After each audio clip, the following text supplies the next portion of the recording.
2, 3, 4.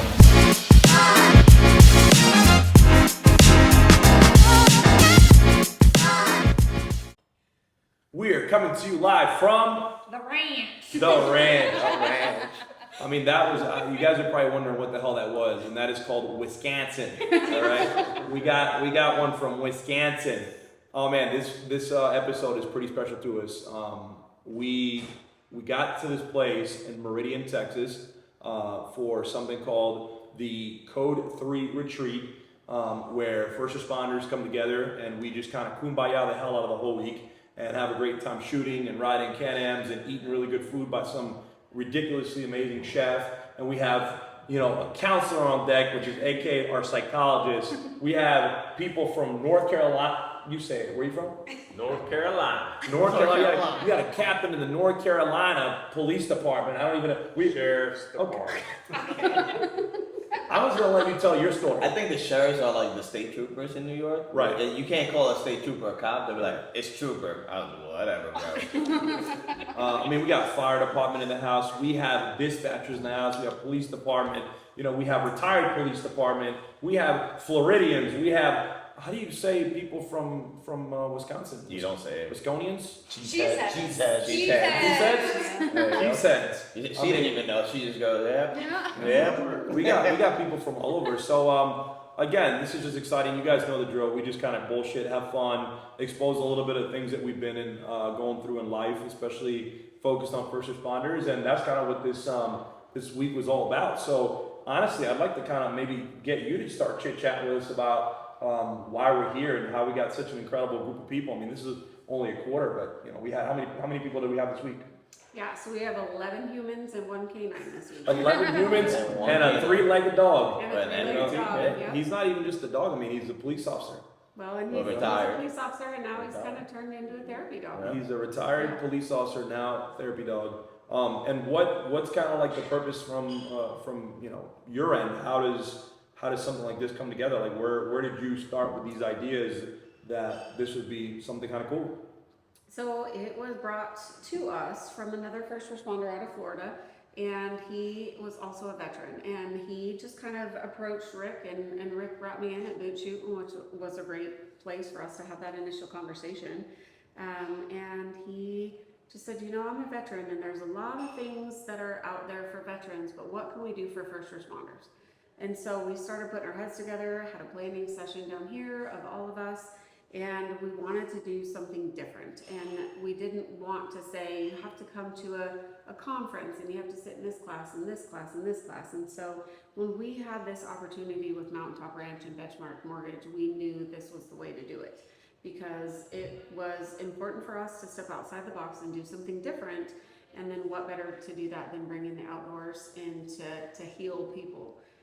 And so we've now served 44 people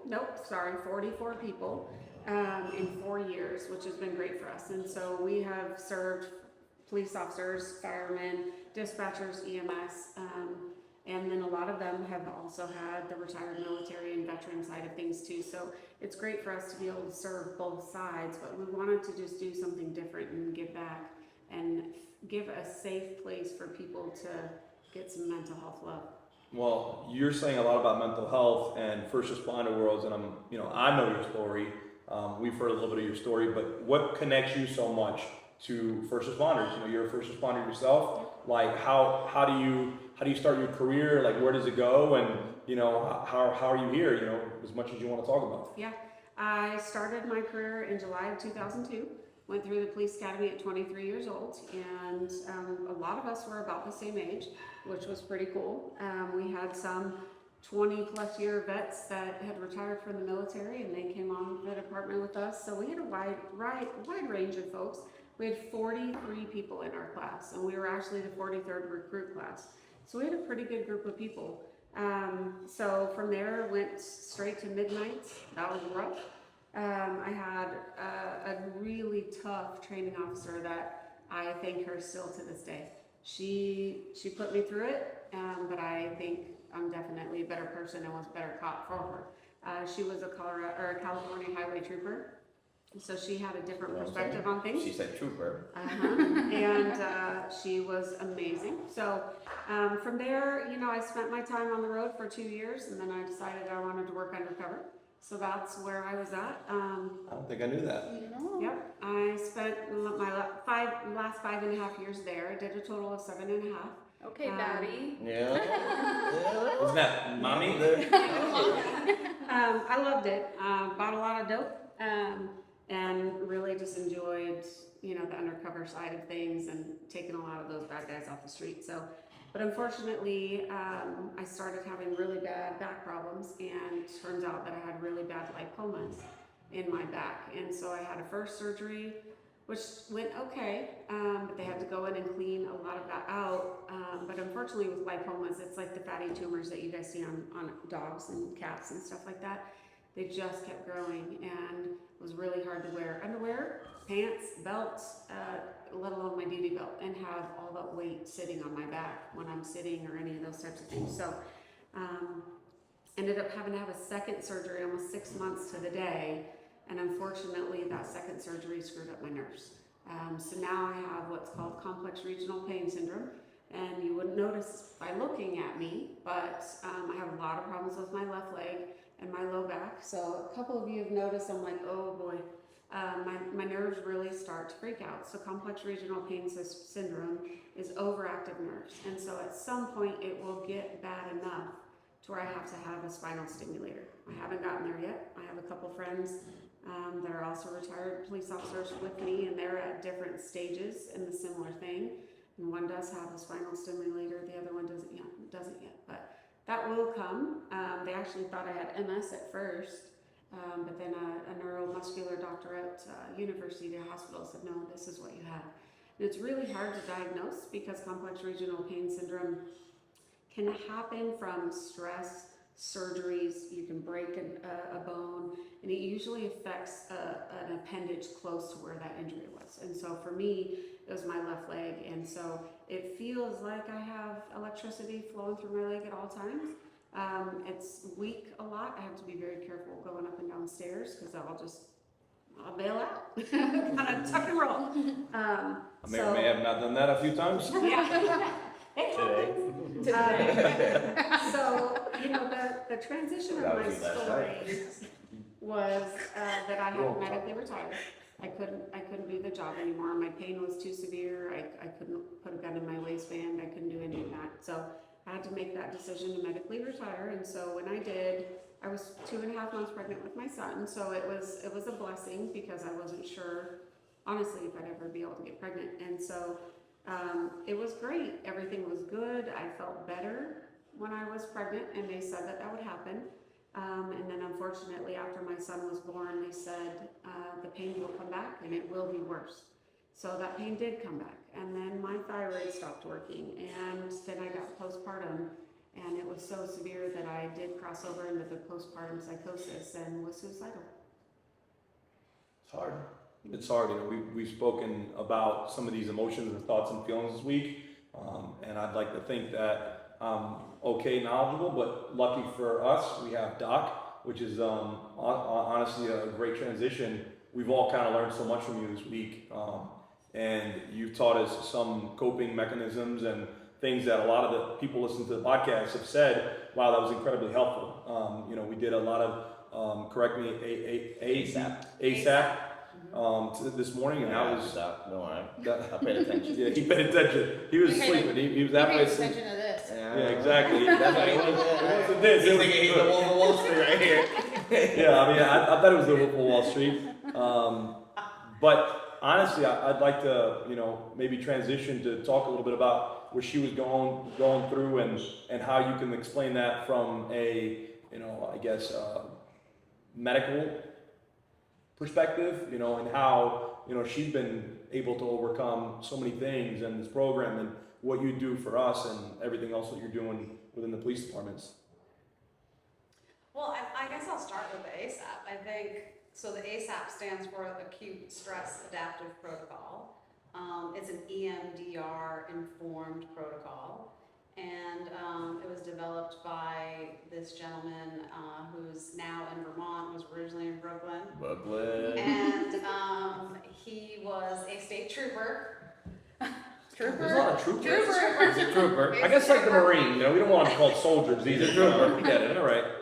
He's a trooper, and I gotta give him a shout out. His name is Sonny Provetto. Sonny. Sonny. Troopers are like the Marine Corps. They're very like, oh yeah, I'm a trooper, look at me.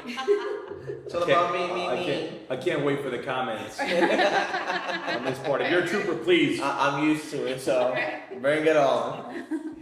So he ends up medically retired, similar, and he basically started his counseling journey, actually a clinical social work journey, and decided, and he ends up in New York after 9/11 doing his clinical rotations, his clinical practicums, and Hit the ground running.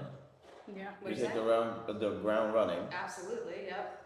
And decides at some point that he, while he's doing his clinical rotation, he, eventually becomes an EMDR therapist and eventually adapts these particular EMDR protocols so that we can train peer support teams and clinicians that work with peer support teams and first responders and chaplains to deliver and facilitate this EMDR informed protocol to help people both what we would call resource, meaning help people get from sort of an activated or maybe higher anxiety state and to calm their nervous systems. So that's part of the first phase of the ASAP is trying to help people better regulate their emotions and their nervous system realistically. And then the second part of it is identifying some distressing event maybe to work on and then actually processing some of the trauma using what EMDR tends to use, which is bilateral stimulation. And bilateral stimulation helps connect. There you go. It helps connect the left hemisphere of the brain and the right hemisphere of the brain. Left is our logical, it's easy to remember by left logical, but the right side of the brain is, our creative and emotional side of the brain. And you guys all learn very quickly that you have to shut down the emotional side of your brain. And if you think about it from that perspective, like, how are we a whole person if we shut an entire part of our hemisphere down? And you do it because it's adaptive. I mean, you do it so that you can get to the next call without having an emotional breakdown. So it's a skill that is a highly adaptive skill, and it's a skill that keeps you alive, right? For all of you. You're working with law enforcement as well, right? I do, yes. I have been embedded inside of a public safety agency which houses full-time, which houses our large EMS county-wide sort of standalone EMS agency, which also has 911 call takers and dispatchers, and we have an emergency management team. And I also work with our city police department and our city fire department as well. If there was one thing that you could give as advice for anybody watching this video who may be struggling with mental health or going into law enforcement or in their law enforcement career, what is something from a professional standpoint that you could provide?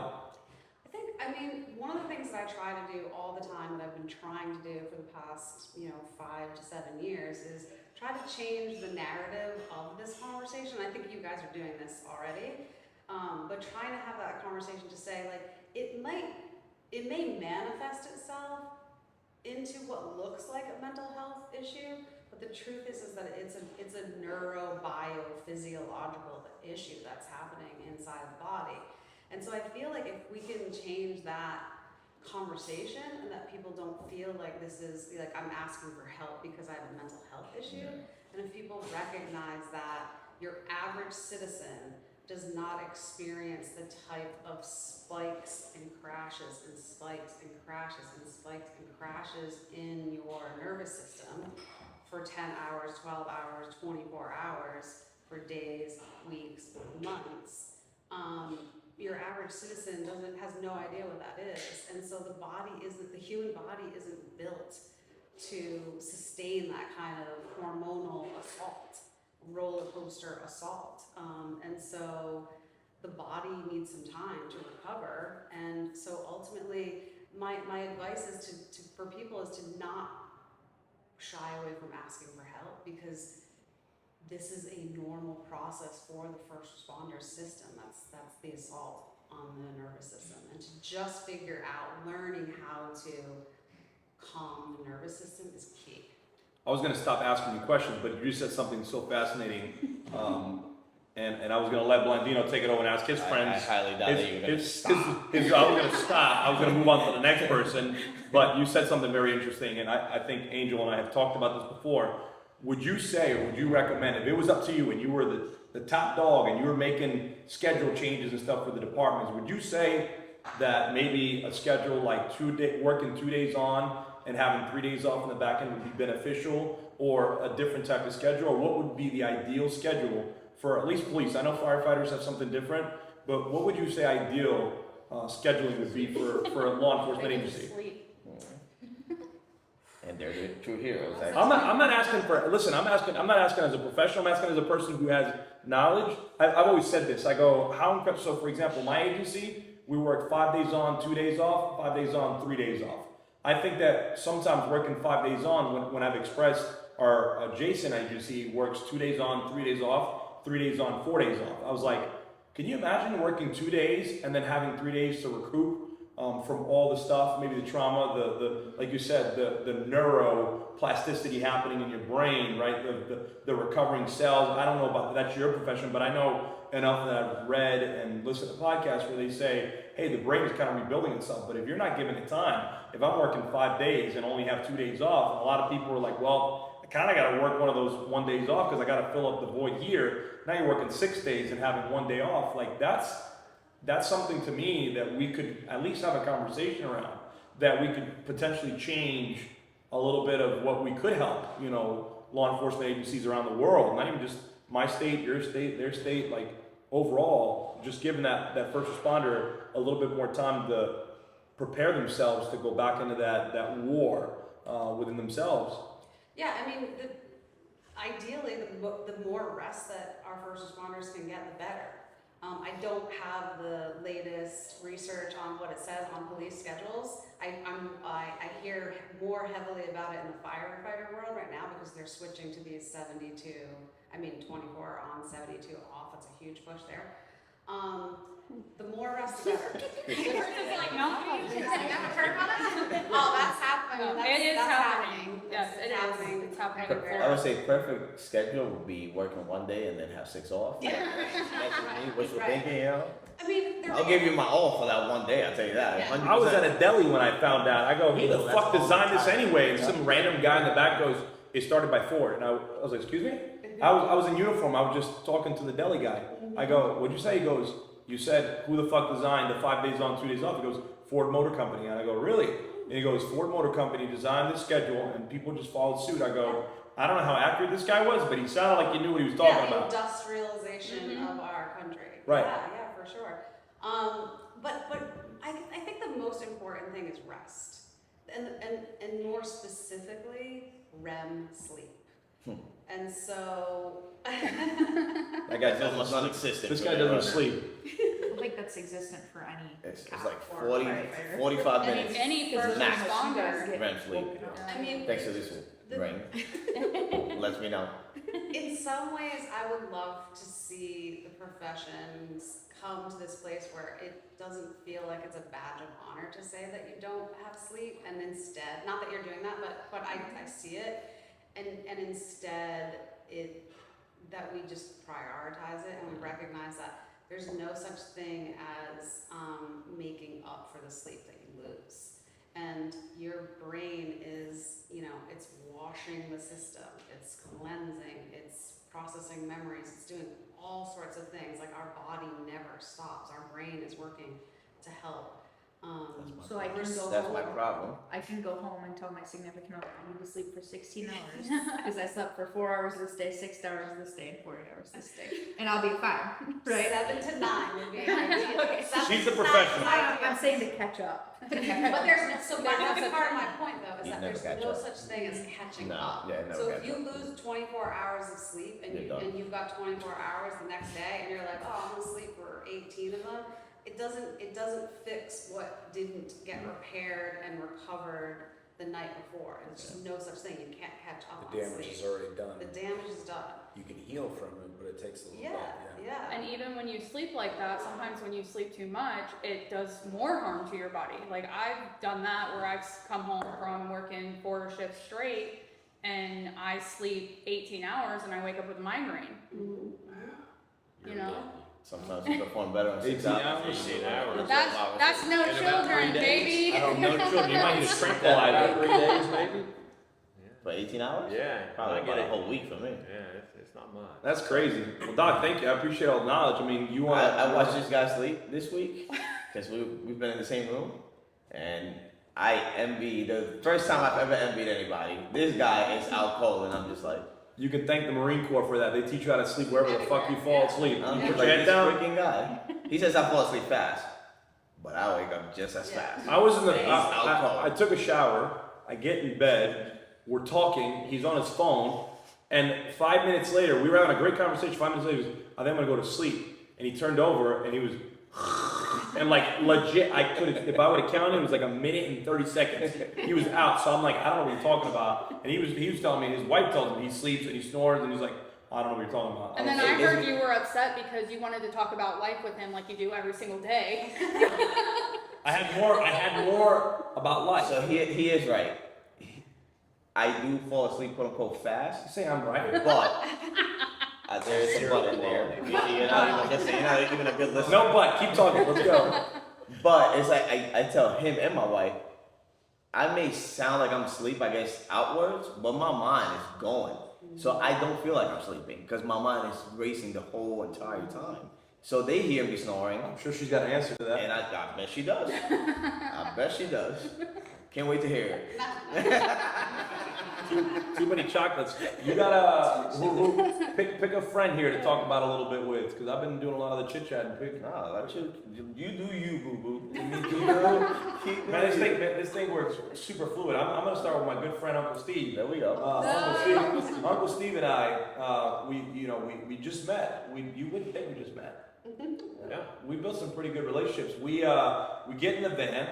We Ubered from the airport to this pretty damn good barbecue spot. We all had lunch and a table just like We this. didn't get in the van to get to the barbecue spot. Well, no, I said Uber. We Yeah. Ubered to the restaurant. We had lunch and a table just like this. All right, this is what I deal with all the time. And we didn't even really talk much, but as soon as we got in the van to come to the ranch, I popped my legs off with my good friend. You can't see, he's also an amputee firefighter. We'll tell his story in a minute. All right, and he was telling a story. There we go. There you go. Just Put in that case bad you boy didn't right on the believe table. it. He's like, just in Put case it on the you table. didn't believe it. Here you go. We start talking a little bit about what this week is about and our injuries and stuff, and all of a sudden he wasn't the way he is now. It's funny because I wouldn't have thought you were this funny in the van. He's like, I said, so what's your problem? Don't tell the story. No, I'm not gonna tell a story. tell the story. So I go, what's your problem? What's your deal? And he starts showing me some video of some car accident, and I'm like, oh man, that sucked. He goes, yeah, it reminds me of the time, and bam, he starts telling me about his injury, and he goes, yeah, I got shot in the head. I'm like, I just said to tell the story. I'm not telling a story. That is the story. Will you shut the hell up? I gave you your opportunity to pick your person. This is my person. All right. So now we got a captain, okay, in the sheriff's department. See, I got it right. All right, you're welcome. And I'm like, automatically, it's very difficult. And I know you guys know this. It's very difficult for me to treat somebody who I know is a superior officer in the police department and the military like a regular dude. Like my respect just automatically waived right away. I was like, all right, no more joking around. Like this is a guy who clearly has spent a very long time in law enforcement and had an incredible story to tell. So I popped my legs off. I put him on the side. He took off his leg because the newly amputee. He put my leg on, and I just turned 180, and I just put my back against the passenger seat, and now I'm looking to the back of the van, and he starts going. What did you say? Is that okay?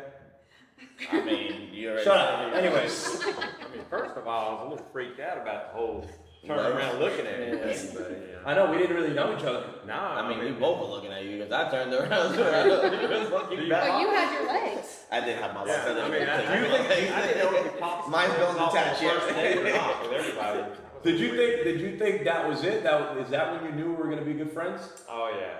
When the legs came off, I was like, I went full vulnerable. I was like, you know what? The way it went in his mind is not the way it went in his mind. So you realize what happened that bad. no, when you opened up and you felt comfortable enough to pop your legs off and talk to me like a human. Like 2 and, seconds into it? It helped me because we were kind of on a level playing field at that point in my mind. So it was real refreshing to be able to talk about what had happened to I me. can't wait to rewatch this video. Guys, we're 25 minutes in. Remember that, all right? When we release this podcast, Just remember, I have a doctor over here, a medical professional. You are causing damage to me right now because I'm tired.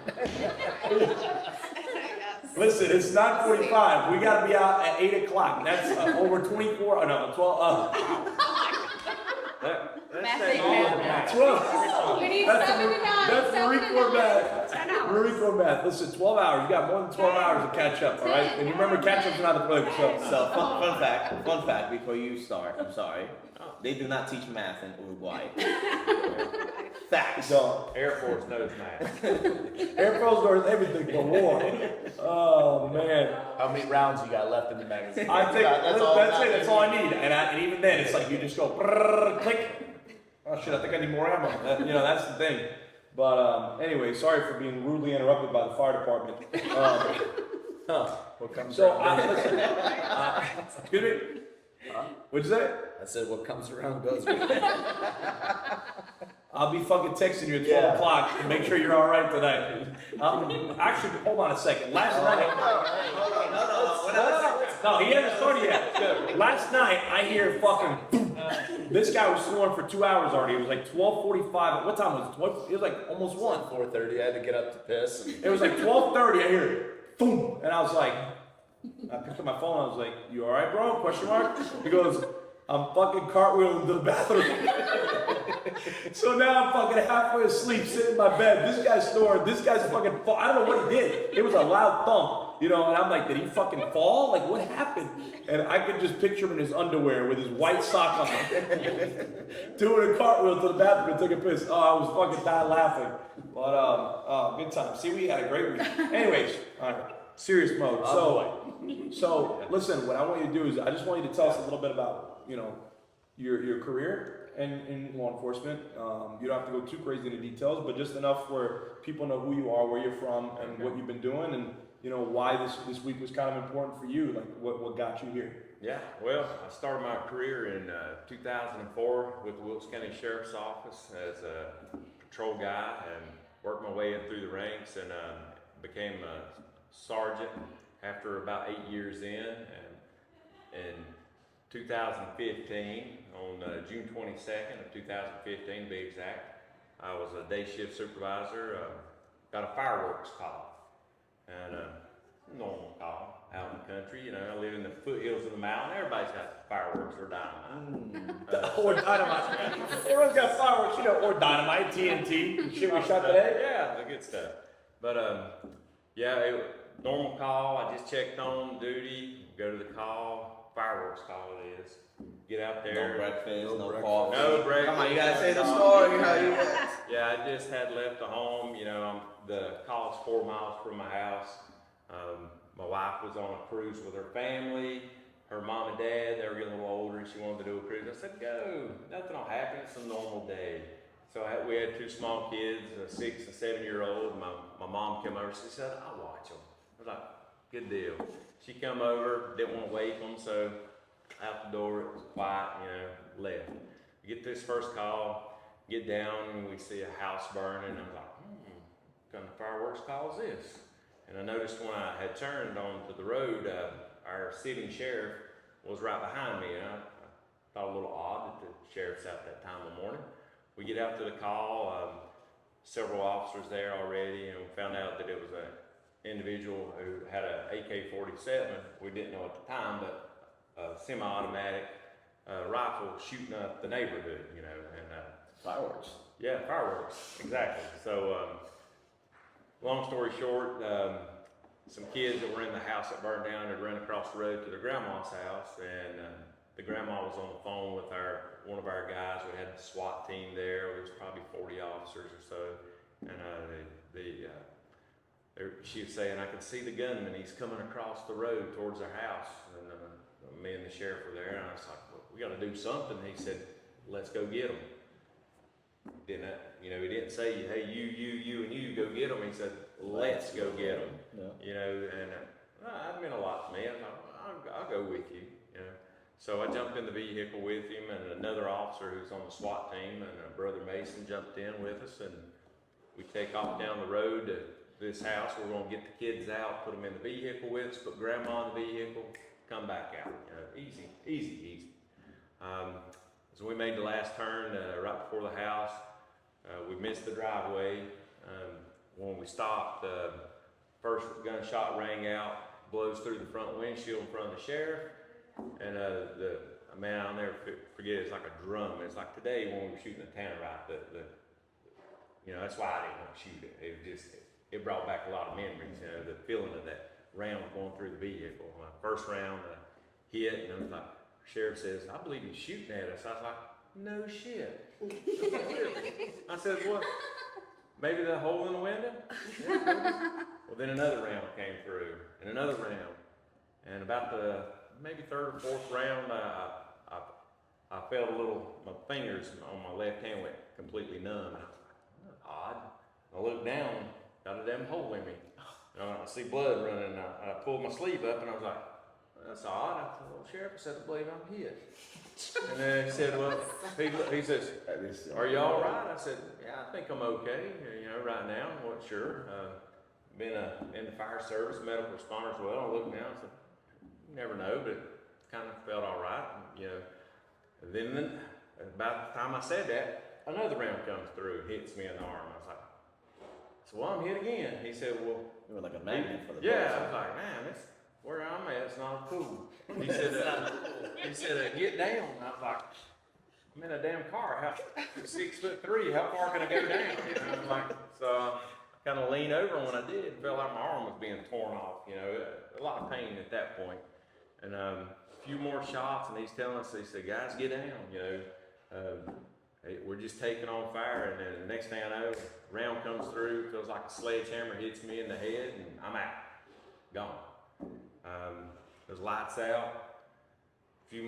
I'm assuming a few more rounds, because when I did come back to, I took another round through my left eye in the back of my oval socket, so I only had one eye I could see out of.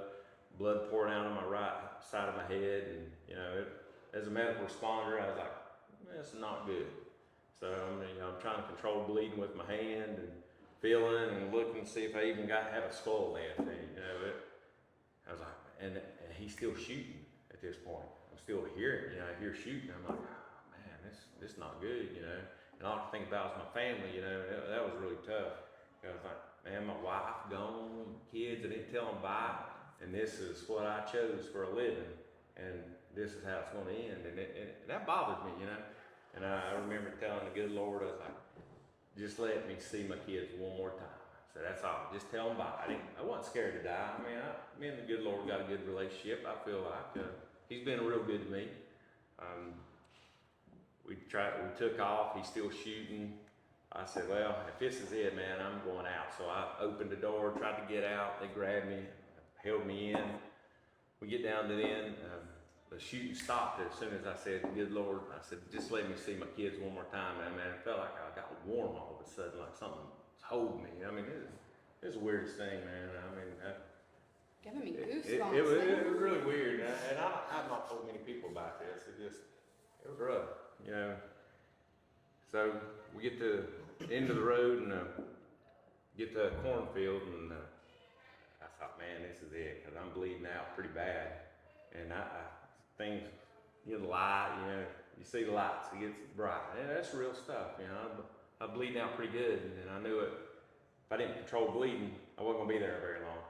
So fortunately, one of the guys with Chuck, he had some quick clot, and I was able to administer that and stop To the bleeding. yourself? Yeah. After getting shot in the head and the eye. Yeah. Oh, We got shit. out. You're a badass. When we That's got what to that's the, called. when we got out to the end of That's this field, we were in a cornfield, and we were surrounded by a river and a creek running into the river on one side. So we were kind of blocks in. We were at a dead end. And I got out there, and I was trying to self-check, and it was just a lot, you know. When I put the quick clot in, it feels like fire burning, but worked good, you know. I drop out on the ground, throw my feet up on it, and he's like, the sheriff's like, "What are you doing?" I was like, "Man, I need all the blood in my feet up here." And I said, "I need to keep going." And so air care was called in, helicopter flies in, the guy shoots at the helicopter, but the pilot, being a former Vietnam pilot, he was like, "Man, I'm landing." And they were on the ground for 46 seconds Wow. and had me loaded and gone. And that was the scariest feeling in my life, because I was like, man, nobody knows where I'm at. You know, I'm alone. I'm with strangers that I'm depending on to save my life, you know. Well, you depended on yourself to save your life at that point. Yeah, it was Which scary, is man. wild, yeah. Lonely, you know. Thought I'm gonna die, my kids not see me, my wife, my mom, my dad, nobody knew where I was at. Left my sheriff there, and I thought that was the last time I was gonna see him, man. Here you are 10 years later, right? You're here for a reason. Yeah. And I'm not saying here where we're at physically, Yeah. I'm saying here for a reason. So I'll tell you I'm what. glad that you're here, and I'm glad that you share your story. I'm super happy and grateful that I got to meet you. We tend to complain a lot about small things in life, and we don't know how lucky we are to be alive. And you went through a situation where, I don't know, most people wouldn't probably have survived, but you're here, right? And Yeah, there's a reason for yeah. that. So I'm still trying to figure out what the reason is sometimes. And like I say, I can the tell you. good Lord been way better to me than I've been to Him, and I just try to do the right thing in life, and I love helping people, man. I have a passion for the job. You know, that's why I'm a fireman as well. I mean, we knock on our hose draggers, but man, I've been one for He's a new one. Yeah. But we do have another fire. Hey, Chris is like, don't fucking say my name right now. No, hold on. Hold on. like He is a volunteer one too. Yeah. So Yeah. he's talking, but he's a volunteer one. These guys get paid to do He what volunteers to do Yeah, this. but it's He does this shit for free. yeah. You just said something, Steve. You said you don't know why you're here, right? But you don't know how many lives of who you touched this week just by sharing your story, and how many more lives you're gonna touch by sharing your story on that camera. Well, man, y'all stories have changed my life. Y'all helped me. It's more than y'all will ever know. I'm telling you, it's good to have people that have been through trauma. And you know, there's a stigma in law enforcement, fire. We're supposed to be tough. We just don't talk about anything. And as the doctor's saying, we're programmed to turn the right side of our brain off. You know, the fight or flight's not part of it. We're all in all the time. Yeah. And it's hard to connect back to the other sides, you know. I will say one thing is that I've heard this, quote being used, and I couldn't apply it more this week. And especially since I wake up, and I know John wakes up and puts on his leg too. This is something that I remember every single day, that comparison is the thief of joy, or comparison is the death of gratitude, whichever one you want to use. Every time I meet somebody, and I think, like you said, the good old Lord, I love Jesus, I love God, and I talk about him, I preach about him, I'm always pushing that. We go to church together, I put it in my home, we pray before we eat, we say thanks for the good times and the bad. God chose that battle for you. He chose this one for me, he chose that one for John, he chose that one for Chris and everyone else in the room. So the one thing that I always ask people when they're around me is that we don't look at each other for what we went through and which one was worse. Because there's people in this room who do have all their limbs and who do look, like they've never had anything wrong with them, or they've never been through anything. And that's discouraging for me as somebody who's, physically different now, right? But when I put on a pair of jeans, when he puts on a pair of jeans, we're all the same. right? So that's how simple it is. And I see it time after time, and I know he'll see this eventually too. If I'm wearing what I'm wearing now, thank you for your service. Oh, tattoo you. Thank you for your service. What branch? The conversation's automatic, right? I'm wearing jeans. I'm just another fucking person in the world. They could give a shit less if I'm an amputee, if I'm a war veteran, if I'm a Purple Heart recipient, if I did anything for them. They treat me like I'm just anybody else, which is what I want to be treated like, especially in the group of my peers, right? Because we hear these stories and I'm like, all of them different. Got shot in the face, been through, other injuries, has issues in his life, have her issues in her life, has issues in his life, hers, his, and when we start talking about like, man, what you guys been through, what we've all been through, what we've all been through is what makes this so special, and I'm not trying to shit on any of the podcasts we've done, but this is one of my favorites for that reason alone, is because I know that every single one of you in the room have the opportunity to do this whole victim mentality. And I don't think any one of us did that in the last 4 days, right? We've all been doing the same things, right? The CanAms, shooting guns and blowing shit up, laughing, joking, doing the therapy together, doing the jumping up and down and drawing roses and tie-dyeing, and feeling like a kid again, right? I mean, that's what I felt like this morning. And that's why I always say, like, it's so popular to go to Disney, because everyone loves that innocent feeling, right? That trauma just went out the window for, even if it's a 30-minute block of instruction or whatever we do with y'all. So, man, I'm so thankful for you sharing. I don't want that to be my defining moment, is be the guy that got shot and lived, I'm more than that, so my greatest accomplishments is seeing the people that can learn from what I went through and how to deal with it, and, be a lot better captain one day than I've ever been, watching them guys get promoted and girls, that's my greatest accomplishment since I've been here. Well, to us, you're Uncle Steve. You will always be Uncle That's Steve, it. and that's it. That's it. And again, you said earlier that you don't know why you're here. You just described mentorship, and that's probably why you're here. To mentor other people to be better than you. Well, which is what I tell my kids. I want you guys to be better than me. Yeah, strive and go higher than me. It's all fun. Well, listen, why don't we transition to a different line of the work we do? I mean, John, you want to chit chat a little bit, and maybe you can sneak out so you can go get your beauty sleep if you want. I want you to tell us your cool story. How do I follow up with that? What do you mean? Throw your leg. I was gonna say, you can't just put your leg on the table earlier with the leg on the table. Now, my name's John. I'm from Florida. I live and work for the city of Cape Coral Fire Department. There I was wrestling an alligator. See, this is a good story. That's a good story. And a shark. An alligator and a shark. No, unfortunately, I fell out of a tree.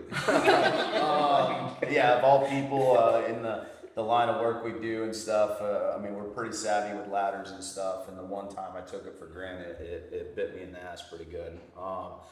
Long story short, I went out on a buddy's property, a guy that I work with on the department, to go do some pig hunting. He had a stand and a feeder, and I wanted to go shoot a pig with my bow. We went out to his property, and I started climbing up the ladder. It was only about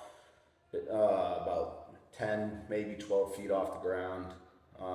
I got up in the tree stand. I'm like, hey man, this is pretty cool. Like, I'm originally from Colorado. I grew up elk hunting. We don't use tree stands and stuff, so I'm just checking out the area, enjoying the scenery. And as my buddy's coming up the ladder, the center support from the ladder to the tree had buckled, causing my seat to drop, and it shot me out of that tree stand faster than I can blink.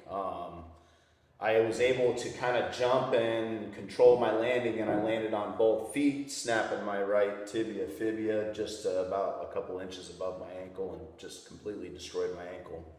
As I hit the ground, I kind of rolled forward. I'm laying on my back. My buddy comes running up to me. He's like, "Hey man, you all right?" And I'm like, "Yeah, I'm good." You like roll your ankle and kind of hurts for a little bit. You just need to walk it off. That's how I felt. And he lifted up my pant leg, and my whole leg was deformed.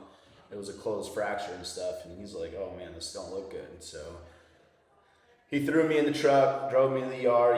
He's like, "You want to stop by the station? We get some drugs on board and stuff." And I was like, "Nope, give me a beer. Let's go to the ER." I shotgun a beer, and we went to the freaking ER.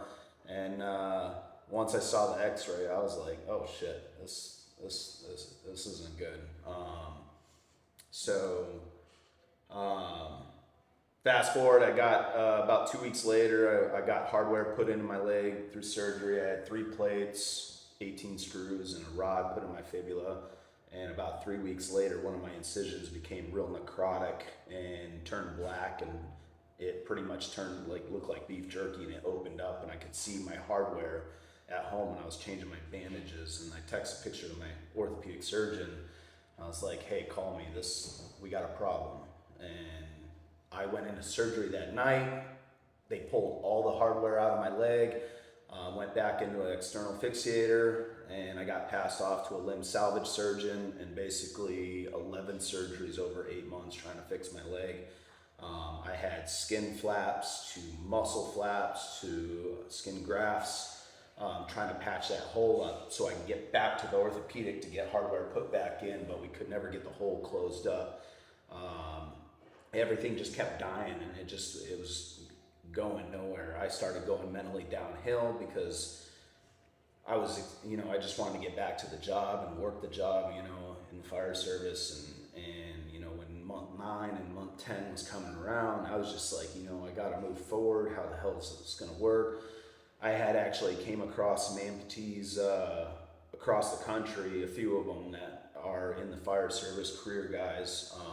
And I was like, hey, this might be possible to do this on a prosthetic. And so I reached out to him, and someone called back, throw out his name, Gary Whelan. He's a Texas firefighter, and he actually does American Ninja Warrior. He's on the TV show and stuff, but he does it with the below knee amputation. So I went to an orthopedic surgeon, another one, and said, hey, this is what I'm thinking, this is what I want to do, and he completely backed it up. And he's like, yeah, your foot's pretty trash. He's like, do I think I can fix it? Maybe, but I can't guarantee anything. But he's like, I truly feel like you're going to do a lot better on a prosthetic. So we wound up taking it off. My injury was about 16 months ago. I'm 7 months post amputation. Amputating was the easiest part. It was easy healing up from it. It was, I went into my first socket on day 27 after amputation. But once I started getting into sockets, that's the hard part. And that's where a lot of people see all these people running marathons and doing all this stuff on prosthetics. But what they don't see is the struggle of getting to a comfortable socket and getting till that leg matures and stuff. And it's hard. It's tough.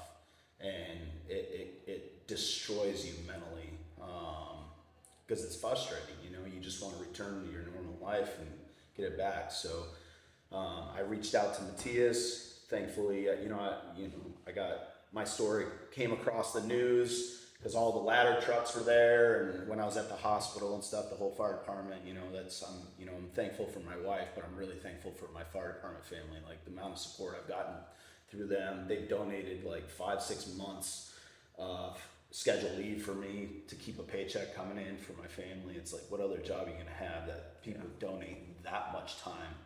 It's crazy, and I'm very thankful for it. So fast forward, I got invited on this trip, and I got in contact with Matias, and him being a double amputee and stuff. The only thing I can think of every day is like, fuck, how do you do it with both legs? Because it's just so painful. And just this being here these last few days, I do great the first half of the day, and after a while you start hurting and stuff. And I'm sure it kind of brought you back to the early days when you're like, it does, man. We talked about that, and I told you that people can't see you. I saw you all week. Your ass has been moving around. You would have had pants on, nobody would have known you're an amputee. And that's one thing you should definitely be proud of. But I'm thankful, things are slowly getting better. It's been a long haul. I'm on light duty at work right now, still trying to return to the job, and I'm going to return to the job. That's right, speak it into existence. And we have a new hire academy going on right now at our training center of 21 new hires. So they pulled me out of prevention. And I've been able to get back in gear and start throwing ladders and pulling hose and doing stuff, and it's awesome. And my lieutenants are like, dude, you're killing it. Like, you're doing good. At the end of the day, you're moving like an old man, but it's just I still got time. And you're gonna swim soon, right? Yeah, that's a big, objective I gotta do because, city of Cape Coral, we got over 400 miles of canals. We're surrounded by salt water on 3 sides.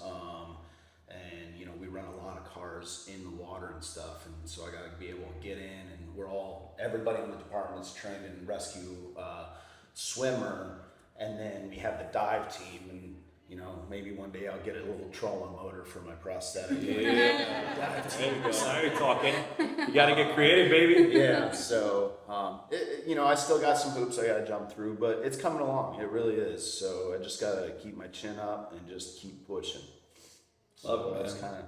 I heard about you before I got here. Yeah. Because she said that you guys were keeping in touch. Yeah, man. I couldn't wait to get here and make fun of both of you guys. So it's been phenomenal. Dude, I'm Thank telling you you, for being here. it's always a pleasure to meet other people who are going through some of the things you've been through.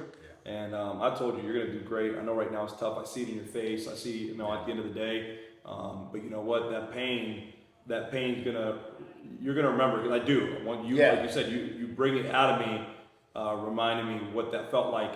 But it does bring gratitude to me because it goes. I didn't know where I was gonna go. When I was you. And it doesn't matter if it's, I already told you before, it doesn't matter if it's 1, if it's 2, if it's all 4. I can't compare myself to other people. I know the pain. I can share that experience with you regardless. And I of know the result. pain's never going to go away. It'll get better. It gets a lot better, and the pain does go away a Yeah. little bit. I promise you. I mean, you can ask him. I don't really take my prosthetics off. I roll jujitsu without my legs on. I go running every day. I still live. I'll tell you about the pictures he sends me every time I punk him. I'm like, hey, you coming to jiu-jitsu tonight? And he goes like, bro, look at my leg. And it's messed up. It's messed up. So I do punk him a lot in that sense, because sometimes I feel like he makes an excuse, and he says that he makes an excuse every now and then. So I'm like, let's go to jiu-jitsu, let's roll for a round or 2. And sometimes he sends me the pictures, and I'm like, he's not making this one. Like this is legit. Like he has open wounds, and There are some limitations that you got to set for yourself. When I have an open wound and being on a mat with 60 other sweaty ass men and women, it's a little dangerous. So you got to learn your limitations. I mean, as we get older, we all have limitations. So it's not like I'm 21-year-old and I'm good. No, it's not about time. It's about, okay, I'm older. It's time to slow down a little bit. So that's that. Look, we're already at 51 minutes. It's crazy. Time is fine. We got 23% left on the camera. 51 minutes in, and we have a few more people. But really, I just wanted to kind of touch on you guys a little bit. I want to introduce somebody. I want to introduce one of my good friends, actually, Chris. I hear we're his 2 favorite New Yorkers. Because we're the only 2 he knows. Motherfuckers. So yes, we're his favorites because we're the only 2 he knows. So fucking traitor. What about our sandwich? Like, come on. I didn't say anything. That's true. But they sandwiched me earlier too, so it's. We did it first. Chris, when we got here, you say you were a quiet guy, right? And I sat on your table that same night, and I go, I don't trust quiet people. What's your deal? You were there, right? I go, I don't trust quiet people. What's your deal? You're like, I've always been like this. So I feel like in the last 3 days that we've been here, you've come a long way talking to me, and I've seen you speaking to other people. So not just me. I just want to say thank you for allowing yourself to be vulnerable for whatever amount of time, whether it was for a minute, 2 minutes, whatever amount of time you were able to do it. I'm thankful that you did it. And I told you, I shared a little bit of my story, and my goal coming here, and I said in my testimonial, was to help people that are probably not there yet with wanting to share their stories, to hopefully feel comfortable enough to want to share at least a little bit of it. Because I went through that shit myself, and that's probably about the worst thing that I could have done in my life. Whatever I was going through in that time, unfortunately, that was my reality, but that wasn't reality. And I told you when Doc said this morning, and she goes, I'm not fucked up. And I told you a quote yesterday, and you said it back to me. What was the quote I said to you yesterday? So you're not fucked up, we're just all dealing with some shit. That's it. We're not fucked up, we're just dealing with some shit, right? And you said it back to me this morning. I was like, look at my boy Chris go, man. Look at my boy Chris go. So please tell us a little bit about you. And tell us how you got here. Yeah, so I'm Chris, I'm from Colorado Springs. Try it with your arms open. I can't. I feel awkward. I don't know what to do with my hands. I don't know what to do with my hands. I don't know what to do with my hands. No. Here, Chris, try to put one hand in here. We're all doing it with you. So yeah, I'm Chris. I'm from Colorado. I can't do it. I've been in the fire service about 18 years now. 15 years with the College Springs Fire Department. Best department I've probably ever worked for. I only worked for 2, so it wasn't too hard. You see a pattern here? You see a You pattern here? two are fucking identical. I'm telling you. Yeah, I'm pretty quiet. I mean, I've always been pretty reserved and quiet and don't talk a lot. Just kind of sit back and people watch and see what I can learn from other people. That's kind of my thing. You know, I've gone to many conferences across the country, and that's exactly what they say. Like, you just sit back and try to learn, and I do. I think you can learn a lot from just watching people. But I'm here because I got a phone call one day. I said for my good buddy that I've worked with when he was a medic. He's a lieutenant, we're lieutenants now. And he said, "Hey man, someone's gonna call you in about 5 minutes. I need you to answer your phone." I'm like, "Who's gonna call me?" He's all, "Take your phone off, do not disturb, because I know that's where it lives. Answer the phone." I'm all, "Can I get any information?" He's all, "No, man, just be open to it." I'm like, "All right." Be open to it. You have no I information. have no information. Great. Yeah, sure. You were thrilled about turning that phone off. Do not disturb. Yeah, It's not gonna be a do not disturb. Now he's just gonna turn it off at that point. Yeah, so my phone rang, just like you said, like 5 minutes later. I was like, I answered it, and my wife was right there, and so I put it on speakerphone because she's like, "What's going on?" I'm pretty open. I keep a lot of communication open. I don't know yet. So I answered, talked to Jenny here, and she's walked me through this whole thing about Code 3 and the retreat they're doing and kind of that mental health aspect of it. I'm like, okay, cool. Well, I guess my story got shared to her, and because on the department I'm pretty open about it, especially with all the new guys, because I waited a long time to get help. And it was detrimental to me, my family. Like, we almost ended up in divorce, and it was pretty bad. So that was a long story short. Talked to her. I said, "Yeah, let me talk to my wife about it." I hung up the phone. She's like, "You're going." I was like, "Okay." I sent a text. I'm like, "Yeah, we're in." "Yeah, let me know when." I'm there, and that's kind of how I got here.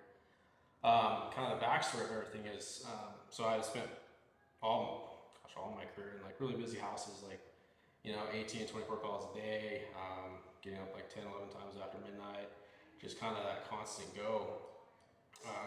And 18 or not, 18 years? Not, Yeah. 18 years. 18 years of it.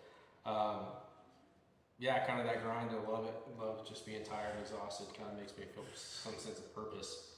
Which is probably another issue, but we'll tackle that You later. feel accomplished? Trust me, I'm very similar. I need to feel accomplished. Yeah, So I understand what you're saying. Nicole will call you later, don't worry. Yeah, maybe walk out there, she text me, "You good?" Yeah, so had some pretty severe calls, a lot of fires, a lot of pulled a couple people out.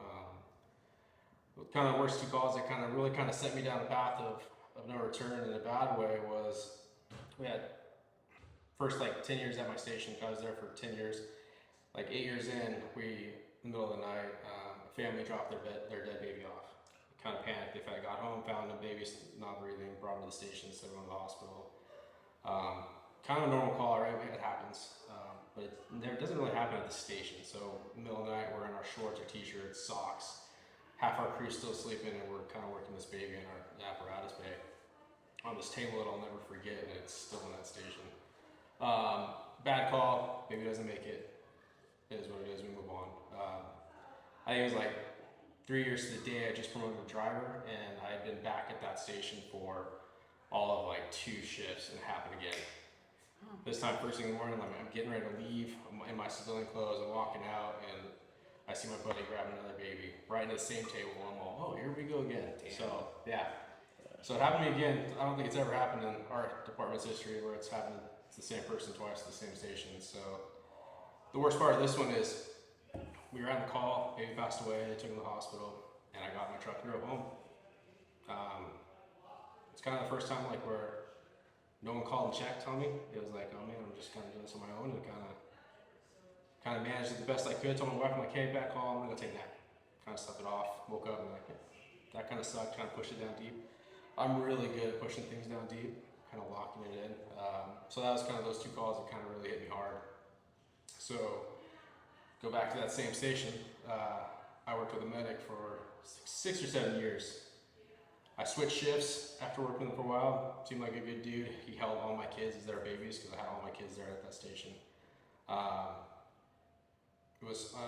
There was an email that came out from our fire chief, and they said, "Hey, That email's gonna come out in the news, things like that. If anyone tries to contact you, just leave it alone. I'm like, oh, that's weird. The email hits and the news article hits. I'm like, oh, that's my medic. I'm like, oh, that's weird. Looking. So he was arrested for child pornography.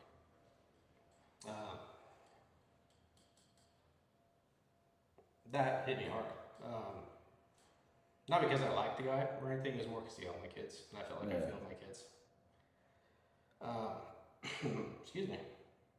Not at all. That one still hurts. Yeah, of course. I had a service member that I used to supervise, and he unfortunately got arrested for the same thing. And there's no way that we could tell that he was doing in his off time. So I wouldn't blame you for quote unquote failing your kids. You didn't. You didn't know. You don't know what people do when they go home, right? They could be. He could have been an outstanding medic while he was at work, and just went home and did whatever the hell he did, which not right, but. You couldn't have known what they were doing on their own time. I know, it's just one of those things where you're like, man, like I don't hate anybody. Yeah. I hate that guy. Well, and being in the fire service, because I'm a fire chief's daughter, like those people become your second family. Like a lot of my uncles are fire guys, and then to have that happen and be on the other side of that, like that's hard. Yeah. So to make things worse, I was on a different shift, same station, different shift, and same thing happened. Like nobody called. So kind of we talked about it earlier, like just that abandonment. Like man, like we're supposed to be family or second family, but no one called. Just say, hey man, you good? No one did. So same thing, just kind of stuffed that down deep. We just kind of kept going on. Do you guys have like a peer team? We do. We do. Mm-hmm. And nobody reached out to you? No. I don't know why. Maybe I fall through the cracks. Maybe oversight. Yeah, and it happens, So it sucks. It is Especially on a larger department of your guys' size. Like it's Yeah, so that kind of sucks. So I just kind of pushed down deep and kind of moved on with my life. So fast forward, just kind of started secluding myself, working tons of overtime, like 700 hours of overtime, and just kind of never being home. Taking trades as many times as I can. Just lived at the firehouse basically. Went home and it was just a shell of a man, just a zombie. Then I had a buddy kill himself, and that just spun up a whole bunch of other issues. But there's no benefit of him killing himself, but what it did I took a long, hard look at myself, and I was like, man, if he did that, I'm like, I could probably go down that same route. So I told my wife, I'm like, I'm not good. Which was the hardest thing I've ever done. But it's probably the best thing you've ever done. Yeah, it saved my life for sure. So I reached out, got help. Turns out I wouldn't say I was suicidal, but I never had a plan. They pulled me off the line for about 2 months, which was great. I got to be a stay-at-home dad and loved it. During that time, like my wife was worried, way worried. I couldn't tell what it was a dream or what was real life. Like I look back and did I dream that or was that real? Yeah. Scariest time I've ever had. It was bad. You're on autopilot again. Yeah. You and I shared some stuff with you offline, and you're on autopilot, and like you said, you don't know what's reality and what's not, and in your mind, whatever you thought was real may not have necessarily been real. Yeah. And I was in a bad spot. My wife's like, I thought you were gone. She would check on me every day, and I get irritated, but she just wanted to make sure I was all right. Got help. Did a lot of EMDR stuff. That helped a lot process things, and then kind of went back to work, got a new station, got a new crew, and now I'm here making progress. So it's kicking ass, man. Honestly, we're grateful for you sharing that story, and we're happy you're here. We're happy that you got these beautiful kids and an amazing wife at home who's clearly sounds very supportive. Get that truck. Get that truck. And we're really happy that you shared your story.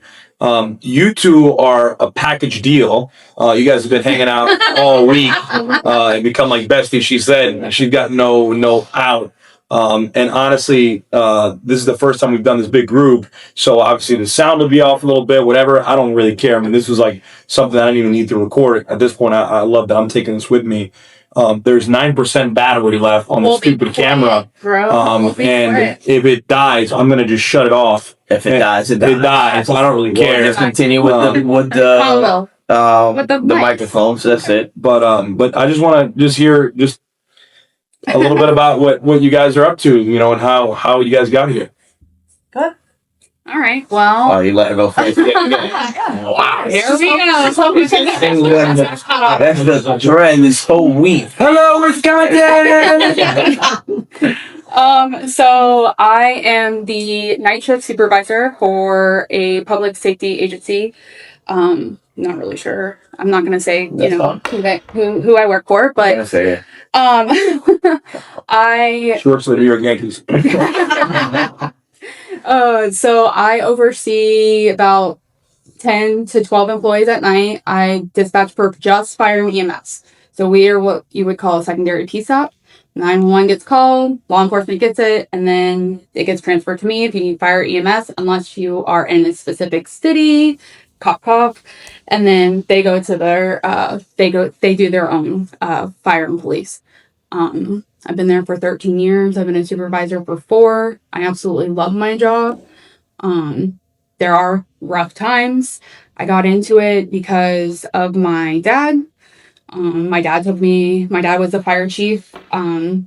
He just retired in 2021. He was a fire chief for about 13 years, but his career length was 39 years. And when he was fire chief, we could do ride-alongs. So we went to this really nasty crash, head-on collision with a migrant van and with full of my migrant workers and drunk driver. And I watched my dad's guys work. I watched my dad land 3 helicopters in the middle of the interstate, and just took it all in. And I said, I want to do something like that. Like I was in a point in my life where I was just still trying to figure it out. I was 20, 21, 22 years old. And I said, I want to do that, but I want to be the one to tell you where to go. Like, I want to be on your radio. So I started with the Division of Forestry as a wildland firefighter dispatcher. And then at 23 years old, I got called to become a 911 dispatcher. And I've just taken off from then. Had my share of bad calls. And like I told you guys earlier, when you've got a shitty call, we've got a shitty call. Your dispatchers don't always get the outcomes. And I think the reason that the person, now that I look back at it and really see why I'm here, I think the reason the person that nominated me was because I took a 911 call. And until recently, I couldn't really talk about this. I didn't take the 911 call. I was overseeing the shift. I seen an address drop for a shooting that I recognized immediately. And I text my best friend, who is a sheriff's deputy, and I said, "Hey, is this your stepdad's address?" And she said, "Yeah, it's him." And so I jumped on one of my call takers' calls to try to get the female who shot him to listen, because my call taker was having a hard time. She was very escalated, screaming, crying, throwing up, that whole thing. And I thought for sure that hey, I need you to go. I need you to go. Well, my best friend's brother was at the house at the time, and I'm telling her, go get him. She was not listening. One of my other call takers heard me asking for him, and she said, "Hey, I've got him on this line." And I picked up the phone and I said, "Hey, T, it's Vicky." And he just the sound of the relief alone was "Fix, my dad, he's shot, I don't know what happened, he's shot." And I said, "Okay, well, I need you to go in there so we can do CPR on him. I need you to go in there right now." And he's like, "I can't, Vic, I can't." And I'm like, "Okay, all right." And I'm in contact with his sister, who's on her way there. And I said, "Okay, well, she's on her way. She'll be here shortly." I said, he has a very bad temper. He switches like that. And I said, "T, when that deputy gets there, you have to listen to him. You have to listen to him." And while I'm on the phone with him, I'm also trying to gather the information for the law dispatcher, because they're still on the line. And I know they're wanting to know who shot him, where's the gun at. So I'm still processing this information, trying to keep him calm. And while still thinking, "Oh my God, this man that I've had dinner at his house, I've hugged him, I've spent time with this man, is in there bleeding, and I can't do anything because I can't get anybody in there." So, deputy gets there. We let him, I told him, okay.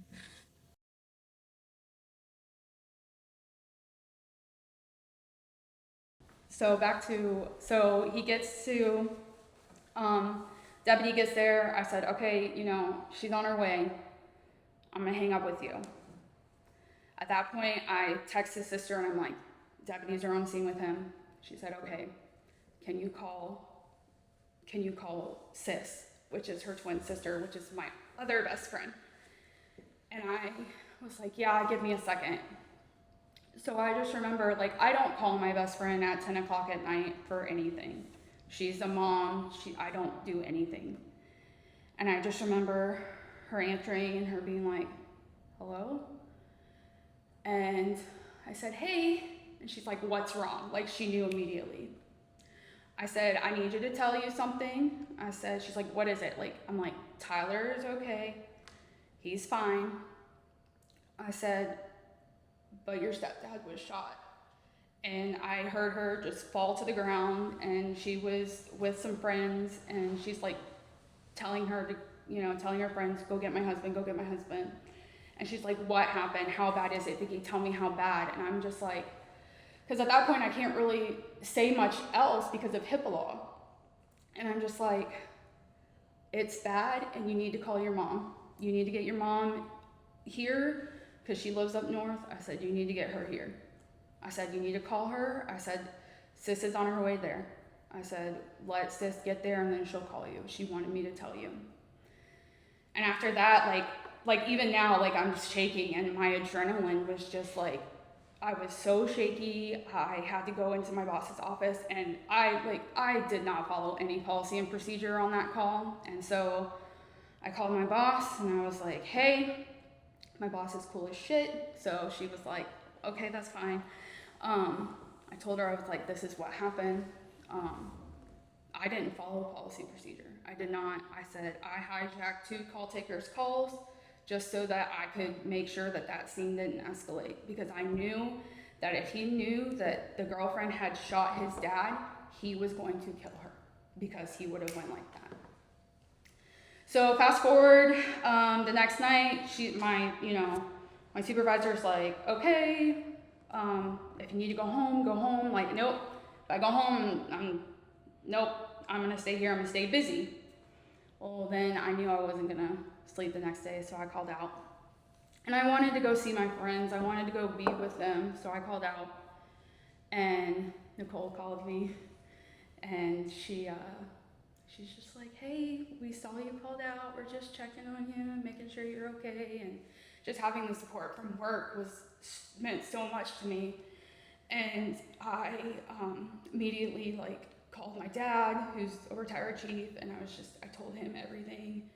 And I'm unique in that perspective because I have a first responder person that I can go to. I have someone that I can talk to and things like that. And it's not just my dad, like my sister is works for EMS, my brother's a wildland firefighter, so we talk all the time. Our dinner conversations, my poor mother, she hates them, but they are off the chain, they're just off the wall. And then so I went to his house, and I went to my best friend's house and we sat down, and I know I said this was gonna be quick, but it's not. Nobody's rushing you here. These things still have 8 hours left, so we're good. You got plenty of time. John already checked out. He's here, but he's not here. That's okay. Yeah.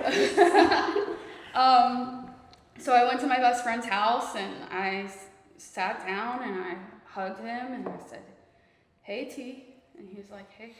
I was like, I'm glad I was on shift last night. He goes, me too. And I was like, yeah, that sucked, didn't it? He's just he just started talking. He's like, I said, she called, and I kind of started the conversation, and little did I know that was healing both of us, because I was talking to him, and he started talking back, and we were just having a conversation. He was telling us what he heard and saw, what I heard and saw, and what I did, and what he was doing. And then he went up to go smoke, and my best friend looked at me with tears in her eyes, and she's just like, that's the most he's talked since this happened. he has not talked to anybody but the detectives. Like, we can't get him to open up. I said, it's because we share the trauma. I told her that. I said, we share the trauma. I said, even though I was only on the phone, I was there. And she's like, well, whatever you're doing, keep doing it. Like, let him talk. And the best part about it was when his mom came, because his mom had to drive down from Georgia. And she walked into that house and she gave me the biggest hug. And she said, thank you for being there for my baby. And like, that was my best friend's baby brother. Like, I would do it for anyone, but that one hits different. Of course, it's somebody you know, somebody close to you. So, yeah, I can understand how that would happen. So I now understand why Jolene nominated me to be here. Why she, because that happened about a year ago.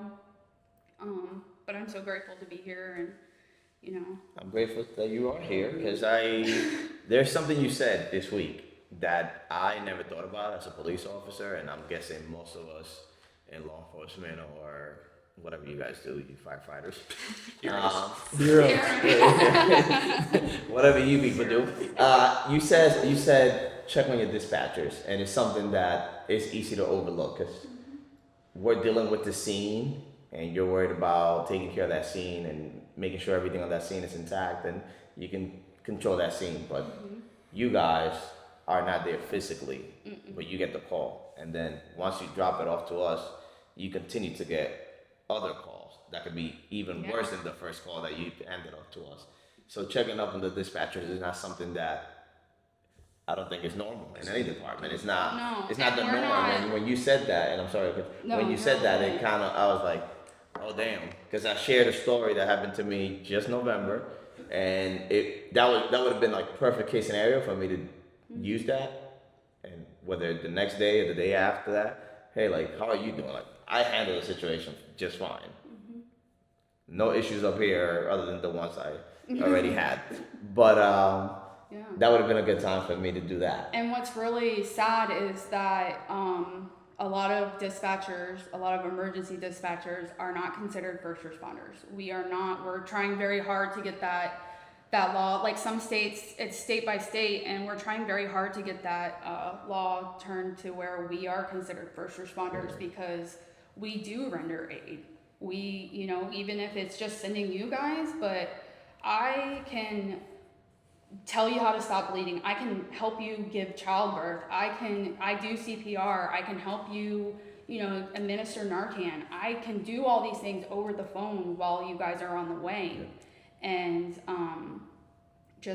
we haven't been given it yet. And when they recognize us as first responders, then our retirement changes. Instead of 30 years, we get to be 25. And, a good example is we had a childbirth happening, and we had one of the call takers on the phone, and the police officer shows up, and we're like, do you need instructions? And they're like, yeah, tell me how to deliver this baby because it's coming. A firefighter wouldn't need instructions. Just Okay.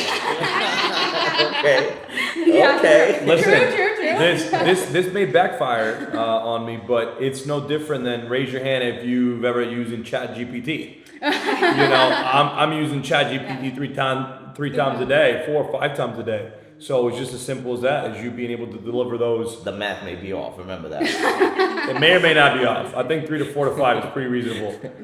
But imagine what you did there. And then also I'd like to touch on, in addition to your incredible story and what you've done and what you're doing and what you continue to do in all the dispatches across, the country, especially, look what you did in this room today. There's a person that's sitting 1-2 people over, that works, from in front of you, right? Who said that one of the things that 1, 2, right now, 3, okay, that, nice job. see, 1, 2, 3, one of those trains. Use the fingers, Somebody who mentioned how he felt after not having someone check in on him, after he dealt with all these different things, and what difference does it make when you had somebody check on you the next day, so this is something that he can hear, that maybe this is something he needs to bring to his department in order to better that. We're both on the peer team, and I used to think it was silly, in the beginning. The guys that are 401, which is, either out on injury or recently retired, they were like, what the fuck? Like, nobody checks in on us. I did 30 years, blah, blah, blah. And I was like, what the fuck? You're gone. Go enjoy your life. You know, that was the initial, because everyone in the room was kind of like, what do you want from us? Like, you know, go enjoy your retirement, enjoy your family. So difficult to disconnect yourself from something you've done for so long. It's your identity. I'm not saying that's a good thing, but it's the reality. Is it is part of your identity and what we do for our life, for our career, for our jobs. And then now you have nobody, you know, and that might not always be a personal thing. That might be oversight on the department or your friends, or they're busy still dealing with their shit. But how important is it for you now to maybe go, hey, listen, usually the quiet one, but then I'm going to speak up, because I think it's important for you guys, and speaking to your firehouse and your team and your people there. Hey, this is my story. I don't know if you guys have ever heard it, but I dealt with this, and that. I know many of you have dealt with this, and that here too. I'd like to bring some change to this place. I'd like for us to, you know, start checking in. How the fuck do you spend 24 hours with each other and then you don't check on each other the next day? Like, you know, and that's difficult to hear, because I'm always calling and texting or sending him memes or something like that. And when we don't, even today, when he went outside and I had a little fit, what did I do? A little hissy fit. And then he texted me. And I texted him, I said, you all right? you doing okay? And he sent me 5 memes on fucking Instagram. Because I was like, oh my God, his world is like freaking in shambles right now because I'm not around. But I want to tell you something about people not checking in on you. Today, when you and I went outside and we skipped out on the first piece of the training, the first part of the training, I can tell you there's a person in this room that reached out to me and goes, are you okay? Not Matias. And I go, yes, I'm okay. Is Chris there with you? I was like, yes, he is.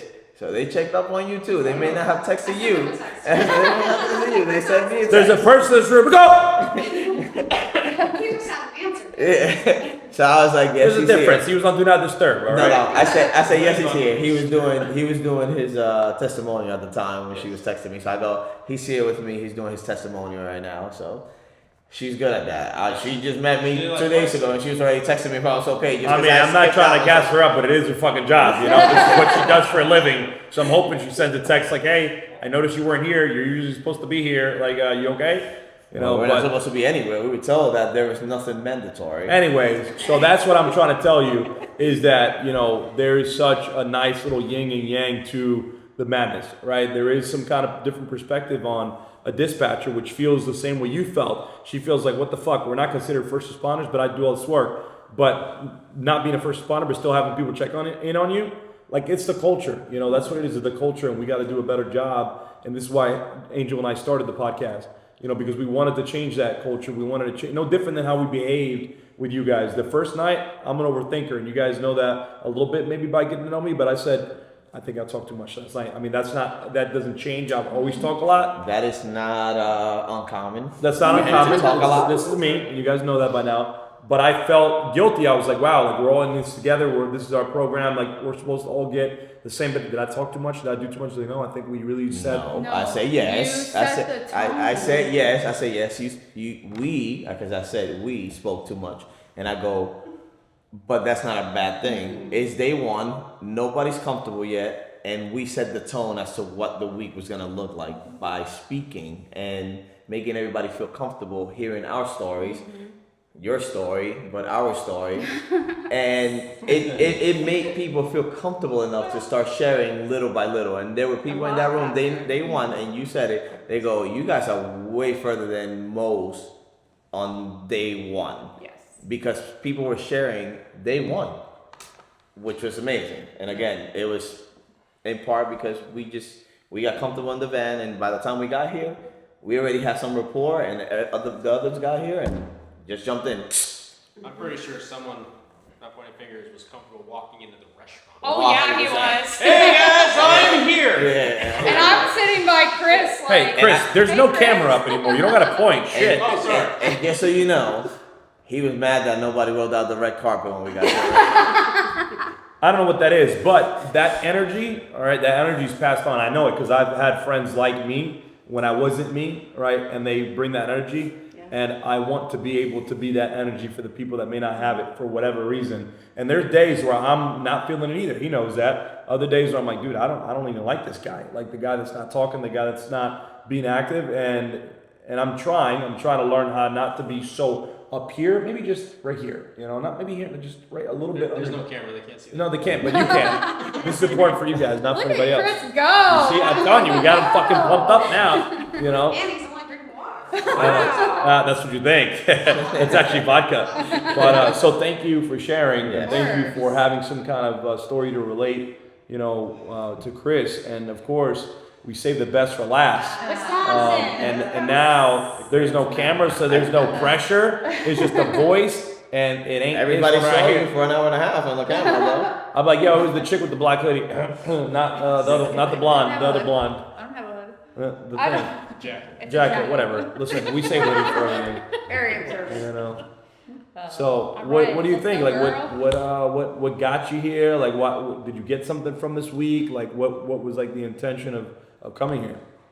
Try and make it quick because I'm also ready for bed, John. Yeah, we got 12 hours before we Yeah. What is that? What's that, a We 24? got 12 hours. To What's that, 24? Well, now we're getting to like 6 or 7. Oh, so he still has 12 plus. Yeah. Thank you. She's like, I'm trying to tell my story. No, this is fine. This is fine. I don't really like talking about myself, so this is giving me anxiety. Well, I can't talk about you because I don't know you enough. Just act like you're talking to me in our bedroom, okay? Because There you we're go. roomies. Should we turn away? Law and No, order. you're okay. Yeah, Law and Order at night. We'll watch some Law and Order Okay, and bring sounds down the anxiety. I've been a cop for 7.5 years. Like I said, I'm not going to go into detail with a lot of it, but I'll give you some bigger points of it. Essentially, growing up, my mom was sexually assaulted, which led to me having a half-brother. I've never met him. I will never meet him because it was a closed adoption, and the family didn't want to bring that contact in. So there's that, and then high school I was bullied pretty bad to the point where I got kind of suicidal. And I was like, you know what, like I was actually sitting in a restaurant with my friend and there was a bunch of fire trucks because there was a really bad crash and you guys were actually the first ones there. Surprise, surprise. Rare. Actually, Rarity. guess who's usually there handling your calls? Fucking block everything. We're usually there first. Make it there first. Yeah, I was sitting in the restaurant and I'm like, that's what I want to do. I want to help people and that's what I want to do. I want to do something in public safety or But not a nursing. firefighter. Or nursing or something. I wasn't quite sure what I wanted to do. I started going for nursing and I was like, this is terrible. Like, why would I want to do this? This is awful. And I was like, I want to arrest people. I want to arrest the people that bully other kids. Like, that's what I want to do. I want to help kids in that aspect so they never have to feel how I felt. Like I said, I'm not going into details about the bullying stuff, but it got pretty bad to the point where I was like, no, we're done. Fast forward, get into law enforcement, get into a relationship while I'm a community service aide, which is like a stepping stone to get into the field for patrol officer. Met a boyfriend that I had, went through a breakup because my last boyfriend had cheated on me, and this guy was there. He was there to console me and whatever. We ended up both getting jobs as police officers. I got a job a year later, so I kind of like looked up to him, like, oh my god, like yeah, like this is awesome. Followed him to that jurisdiction. I was city, he was county. Went through a whole relationship for 5 years that was extremely toxic. I'm not gonna go into detail because I don't want to badmouth him or anything in that sense, but it was very unhealthy. There's a lot of different things that led up to it, like manipulation, just a lot. Like I said, I'm not gonna continue going into it because in case somebody listens. Everyone's listening. Yes. Our 312. No, just kidding. 7 people. Long story short, it was a very, very, very I'll be listening to it. Trust me, I listened to it before we release it. toxic relationship that I kept going back into. It took me, like I said, 5 years to finally realize like something's got to change. And he actually made that decision. So thank you for that, because I probably would still be there because it's just one of those things that you just keep getting pulled back into. And everything that we dealt with in that toxic relationship coincides with things in law enforcement in my job, which makes it really difficult. Just an example, it's very minor, but I used to come home 2 minutes late from work, and I'd be like, oh, what are you doing? Like, who are you sleeping with? Like, who are you effing at work? Damn. And, like, I know you're messing around on me, and I'm like, you have my location, like, we work together, like, what are you talking about? And there's a constant issue, to the point where, to this day, I have the best significant other I could ever ask for, but I still get that anxiety if I'm 2 minutes late coming home, because I'm like, oh my god, he's gonna think I'm doing something wrong, or something's wrong with me. And while I was in that toxic relationship, I lost a coworker to COVID. He died the day after his baby was born, so that was really hard. Law enforcement funeral is the worst thing I've probably ever been to, especially with a friend. We went through a hiring process through a different agency together, and I was like, hey, like, I hate running, like, can you run with me? Like, and he's like, yeah. He's like, absolutely. He's like, I hate running too. It's like, so we ran together, we were huffing and puffing the whole time. He's like, we got this, we can do this. And we did it, and we both ended up not getting hired at that agency, applied for a different agency, and we both got hired at Fond du Lac PD. And then we worked a whole career together, went through FTO, everything together. So we were pretty close, and obviously that happened, so that was really hard. And that's right when I was transitioning to go to Nina, my new department. So I was going through the grief of that, along with like trying to get through a hiring process, because I was trying to make my relationship work. Because I was like, well, if I go to a different department, maybe we'll have more time to like off together, because our schedules will align a little bit better. And then the whole breakup thing happened, and just like I said, kind of a mess. And fast forward to now, this last year, my coworker also got arrested for child pornography at this department. Unfortunately, it's more common than we would like it to be. Yep, and he was only there for a year and a half. So I don't know how it got missed, but he was my section partner, and I was like, yeah, you're kind of an odd duck, but I was like, you're a really genuine guy, like, you seem like you're a good dude. And then this came out, and we're like, what? Like, how? Like, this isn't real, this didn't happen. And then kind of this last summer, I'm kind of going everywhere, sorry. Are you good? This last summer, I was pretty much just burnt out from all the overtime, and I was like, I don't want to do this anymore. Like, I don't want to see another cop die. I don't want to see another cop get arrested. Like, I don't want to go through another toxic relationship, which at this point I have nothing to worry about with that anymore.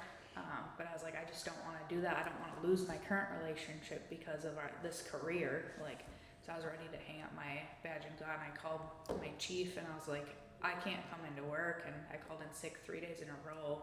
And at that point, they're like, you need a doctor's note. And I was like, I don't know what's wrong, and I don't know how to fix this, but like, if I have to quit, I'll quit, but I need some time off to figure out my shit. Like, I can't, something's not right. Like, I'm waking up, I'm crying every day. I don't want to get out of bed. I'm sleeping for like 15, 16 hours. I was like, something is not right. And I ended up going over to my retired lieutenant's house, because she called me, and she's like, hey, like, I don't know what's going on, but I know you're not okay. And I was like, she's like, you should come over, we can have coffee. And I'm like, no, I can't do that, I called in sick. And she's like, I'm telling you it's okay. And I was like, yeah, but you're not my boss anymore, so technically you can't make that decision. She's like, well, I'll call my wife, who's a captain, who is still your boss, and she said it's okay. And I was like, fine, I'll come over. And yeah, I just sat there, and I just sobbed for hours. I'm like, we'll get you on FMLA. So I took a month and a half off of work to just start figuring my stuff out. I went back on my anxiety medication. Another reason why I kind of correlate with our conversation this morning about the medications as a negative, because my ex used to call them my crazy meds. So that sits with me all the time, every time I take them. I call them my happy pills. Yeah. If you're happy and you know it, shake your If pills. you're happy and you know it is the Mets. If you're happy and you know it is the Mets. All about perspective, that's all. Fast forward to how I got here. Like I said, I took that month and a half off. I started taking my meds. I went to therapy. Again, I still feel like I can't go to therapy unless something is wrong in that moment. I'm trying to work through that, because I feel like if I go to therapy, I'm wasting their time, because I don't necessarily have anything to talk about if there's nothing going on. So that's something I'm trying to work on and get over. So I'm like, well, I'm happy. I don't need to go see a therapist. Like, I'm content. I'm managing my feelings. Like, no, it's fine. I'm I not feel gonna waste like their time. Here's what I will tell you. It has been 16 and a half years almost since I had my postpartum, and I have never missed a monthly session with my therapist since that day. I don't care if I have nothing to talk about, if we have something to talk about. It's healthy for me. I trust her. I know that being able to vocalize any of that, those feelings that I may or may have that are good or bad, has always been huge for me, and I have not stopped. It becomes preventative maintenance on yourself, in the sense that don't wait for your car don't wait for you to blow the engine on your car to go and change the oil. Change the oil every 3 months, and you won't have to worry about your engine blowing up due to the oil change. We That talked makes about sense? that. You know, maintenance is the best word to use it, but at the same time, you know, I feel like there's always evolution in counseling, you know, in therapy. You know, I was telling Doc, I do it on TV, like on my computer. I don't go to an office. Sorry. No, you're good. I don't go to an office. So I'm not comfortable with going and talking to a person in an office. So I've been doing it for 3 years now, and I speak to somebody through a screen. That's what I feel comfortable with, and that was the give and take. I met her. I was on the last one. Yeah, he was on with the new one. With the new one, he was in the background. Wow. But It's a that's a twofer. give. That's a give and take, right? The give for me was like, all right, I'll do it, but the take was not in person. So I'm cool with making that sacrifice of, all right, I need to see somebody. That's cool. I'll do that. But it's gonna be on my terms. If you can do Zoom, I know I said Skype earlier. That's not a thing anymore. No, but yeah, Zoom or Teams or whatever else they have available. Just see if something works for you. But again, do it as a preventative maintenance. Not because you're feeling happy, you don't do it. No, you should do it so you can continue to feel happy all the time. You know. And does your agency have like a peer support program or an EAP or something like that? We have, we just got her this last year, which is my ex's. But you could reach out. Yeah, to, she's amazing. reach out to her and see if she has someone that Give her a nickname. could. Jane. Yeah. Reach out to her and see if she has someone that you can like that specializes in first responders like Nicole. She does. Perfect. And then That's- have her set you up and see if they'll do a Zoom. Yeah, so. Because, I mean, we've talked about therapy, you and I, in the room together and how I went, and I haven't been going lately. I went recently because of the stuff that happened with my ex-husband, but, like, I need to go back and having this conversation. I'm like, yeah, I should probably go back. So, Yeah, so long story short, I was ready to hang up my badge and gun and be like, I'm done, I don't want to do this anymore. And relate everything bad to the job, which isn't the case. I've seen a lot of bad shit just like everybody else. Been to a lot of bad calls. So my Are you back to assistant, work now? yeah, yep. My assistant chief called me in the office, and I was like, oh shit.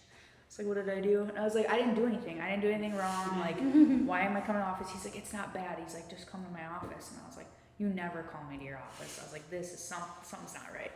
So I went in there. He's like, hey, like, there's this thing. It's called the Cold 3 Retreat. We sent one of our other employees last year, and I think it would be really beneficial for you to go to this because of everything that you've been dealing with. Was it beneficial? Yes, it was. Let's fucking go. Well done. Let's go. and you got a new bestie. Like, What about us? She got herself an uncle, a new sister. Uncle Steve. Uncle Steve. She got Uncle Steve, cousin Chris. And the two best people from New York. Newark, yeah. Hello. Forget about him. Forget about it. Forget about it. So how you feeling like after the end of this couple of days? Well, this is probably the most I've opened up so far. I don't even think I opened up this much to you, Nicole. On our little We 18 have a way. drive. We have a way. I just want you to know we were given a title.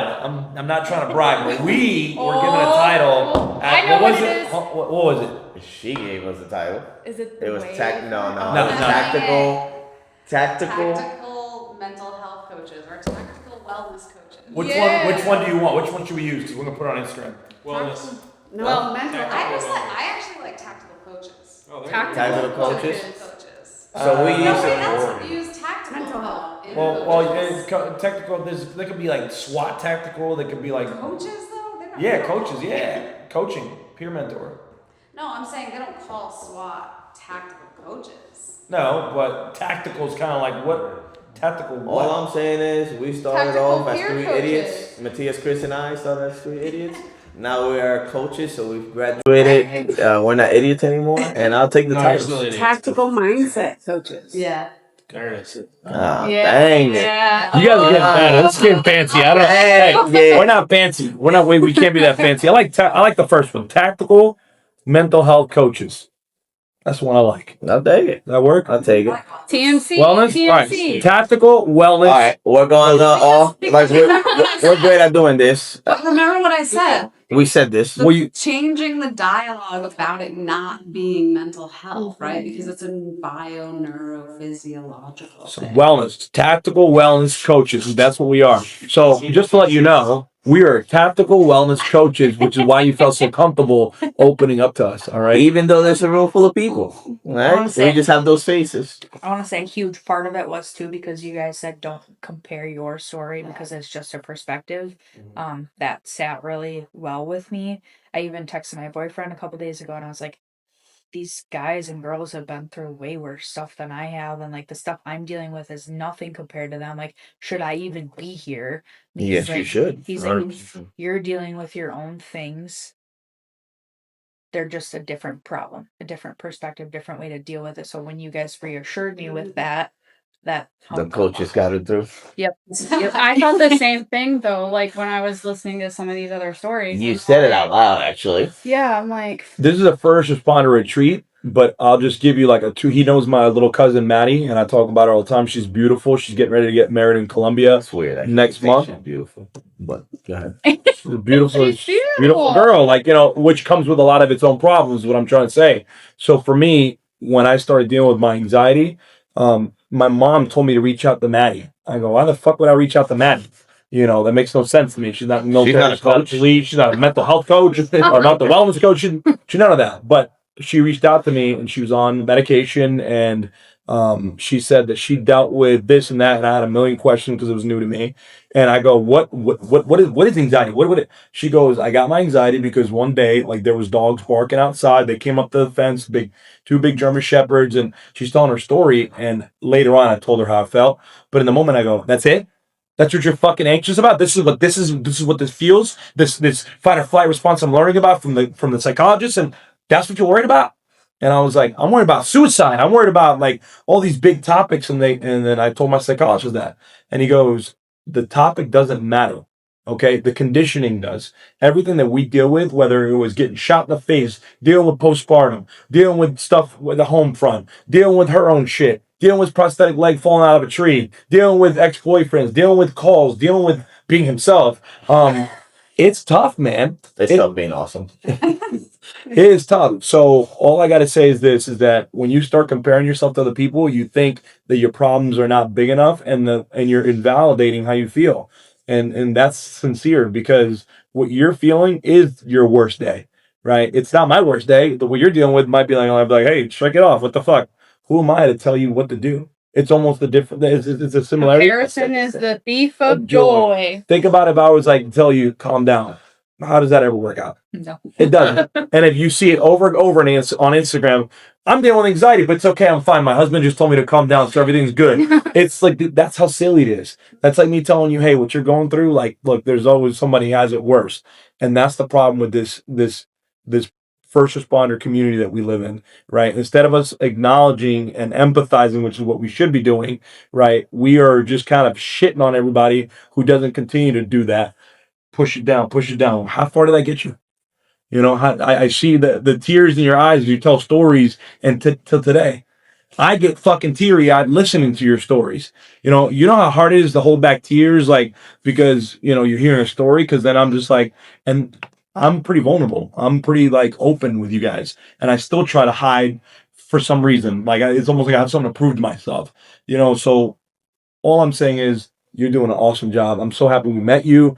I think you're doing phenomenal. Fuck that guy, pills. You call them what you gotta call them. You know, you crazy pills. Yeah, I got my crazy. Do whatever you gotta do to make yourself happy at the end of the day And be better, feel and be better. Yep, You know, that's it. you're doing a great job. Meds, therapy, meditation, ASMR, DMDR, RPR, LPR, whatever R, okay, of tapping yourself. Do what you got to do. And you if know? y'all can't get into your REM cycle, I'm totally up all night long. So just hit me up. There you go. There you go. I'll This text guy. you, and we're gonna text back and Okay. forth. No, you know? no. When I wake your ass up, you ain't gonna be like, That's no, I was sleeping. Do you want to leave us with anything? I just feel very appreciative that we were able to serve so many people. And again, this year for our 4th year in a row. And we will continue to keep doing this because sitting with these folks, getting to know everybody, hearing their stories, and being able to see what just 2.5 kind of days together does to help transition their mental state to a different level. Imagine 4 days. Imagine a week. Imagine 4 days. We'll talk offline. Yeah. I But have some questions. I love what I do. And being able to see people the first day they show up and then getting to this point where they're willing to be vulnerable and willing to let the stuff out, willing to talk, is huge because that is the first step for people to be able to say, fuck it. I'm letting it go. I'm talking about it. I'm getting help. I'm moving on. I'm doing what I got to do to be healthy and to be a better version of myself as a sister, as a mom, as an aunt, as whatever it might be, right? So I just am thankful that we've been doing this and we're going to continue to do it. We're not fucked up. We're not. We just got We just some got some shit. shit.